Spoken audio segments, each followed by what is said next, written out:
semua masih terus kita bicarakan secara intensif. Ya.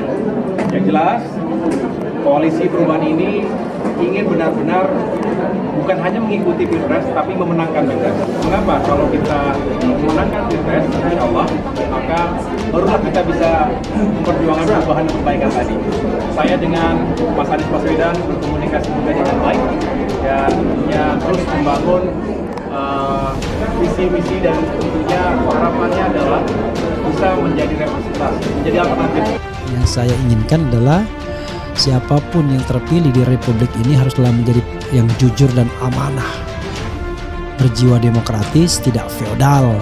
Itu yang paling penting. Dan tentu bisa membawa bangsa ini ke arah lebih baik. Jadi tidak ada nothing personal, ya, nothing personal. Kalau pemerintahan sekarang, ya menurut saya tidak membawa Indonesia lebih baik. Dalam hal demokrasi kita nyungsep, dalam hal kebebasan sipil nyungsep. Ini baru Maret 2022, masih ada sampai dengan akhir tahun ini, bahkan di awal tahun depan.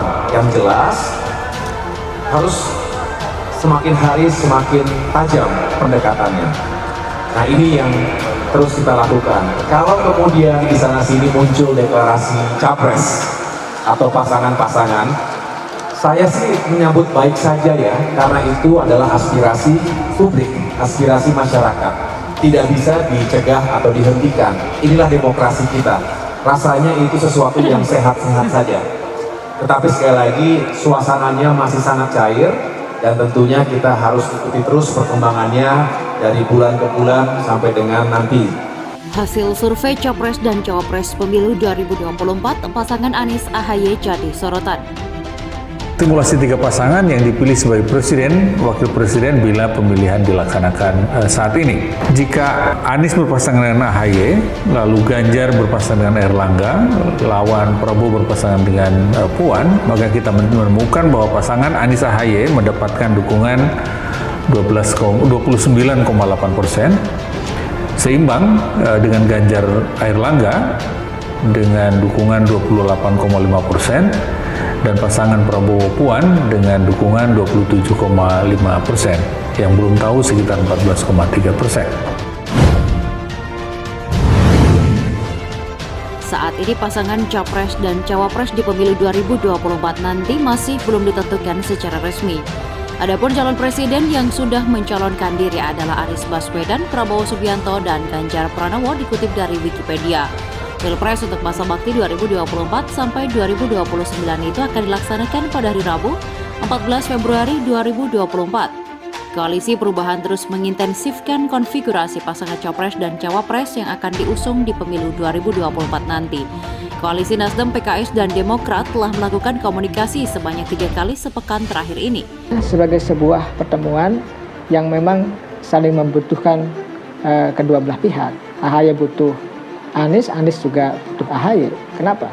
Kita tahu pasca deklarasi Anies sebagai capres oleh Nasdem, Nasdem kita tahu punya 10% lebih ya, 10,26% kekuatan di parlemen, ada 59 kursi. Itu kan butuh 10% lagi untuk bisa berkoalisi mencapreskan Anies, untuk bisa daftar di KPU nanti.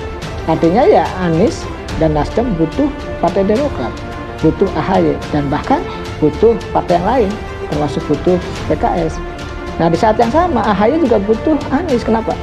AHY itu hanya punya kesempatan bisa menjadi cawapres, katakanlah, itu hanya bergandengan tangan dengan Anies Baswedan, hanya bisa menjadi cawapresnya Anies Baswedan.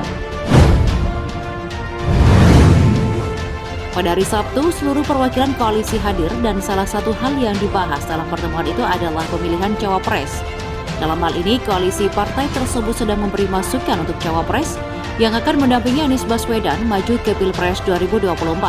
Partai Demokrat jelas usulkan Agus Harimurti Yudhoyono sebagai pasangan Anies Baswedan nanti. Sedangkan PKS mengusulkan Ahmad Heriawan dan Nasdem mengusulkan sang capres saja untuk memilih. Pada Selasa 25 Oktober 2022, Koalisi Perubahan kembali berkumpul di rumah Anies Baswedan, Lebak Bulus, Jakarta Selatan. Dalam pertemuan kali ini, Anies mengakui dirinya tak mungkin berpasangan dengan perwakilan dari PKS, dan yang paling besar kemungkinan untuk maju adalah AHY. Pada Rabu 26 Oktober 2022, AHY menemui Ketum Nasdem dan usai pertemuan itu Surya Paloh merestui pasangan Anies dan AHY.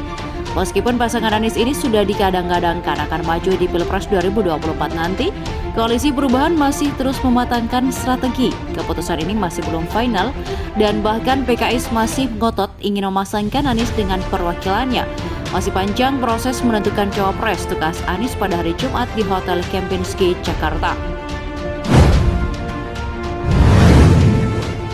Saat ini pasangan Capres dan Cawapres Anies AHY menduduki persentase tertinggi seperti yang disampaikan dari berbagai survei. Anies AHY mendapatkan 29,8% suara, Ganjar Airlangga 28,5%. Masih ada 14,3% yang belum menjawab atau tidak tahu, ungkap ilmuwan politik SMRC Prof. Saiful Mujani dalam survei yang dirilis pada hari Kamis. Yusuf Kala mengatakan sebagai mantan wakil presiden Indonesia bahwa menjadi pemimpin Indonesia harus didukung dengan yang bisa membawa Indonesia menjadi lebih maju dan bertindak adil. Dia mengungkapkan 4 kriteria yang layak dipilih di Pilpres nanti. Kriteria pertama adalah memiliki kemampuan kepemimpinan yang kuat. Kriteria kedua adalah calon pemimpin yang harus punya pengalaman. Kriteria ketiga adalah tingkat kecerdasan dan kemampuan intelektual yang baik. Dan terakhir adalah memiliki rekam jejak yang baik. Dari tujuan besar itu baru kita tetapkan kriteria. Ini tidak boleh main-main karena menyangkut 270 juta jiwa penduduk Indonesia, ujarnya dalam siaran pers pada hari Sabtu.